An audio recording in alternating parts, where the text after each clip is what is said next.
When did you first get introduced to the world of quantum biology and energy medicine? Because obviously you've had a completely traditional Yeah, university research background, and why on earth with someone you're sort of at the top of your career at UCSD, why on earth did you sort of dabble off into this energy medicine world? I was raised as a Hindu, so I had that sort of in my tradition and blood, right? I mean, people say that that's where a lot of the origin of these deep meditative practices and things come from.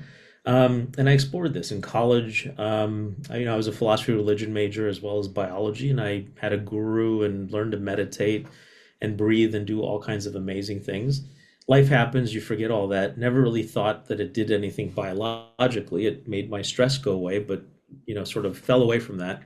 Went deep into the sciences, got my PhD, started working in systems and things we were just talking about. Um, and for 20 years at UCSD, the focus had been essentially that, trying to define the molecular endpoints for diseases and processes going on in cell systems, animal systems, and human systems. For about 10 years of that time, I shared an office with Toby Muller-Bertram, who's an MD, PhD, pain anesthesiologist. And the idea was that by sharing an office between a PhD and an MD, you'd rub off on each other and you started working together on a big project and solve some major problem in research.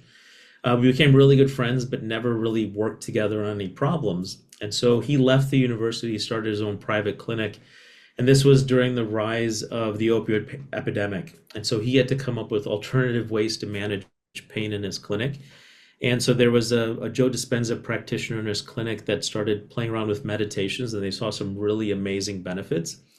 He went to a week-long event and was completely blown away by what he saw with all of the meditative practices, the healings, the huge potential that was being created by Joe in a very concerted phase.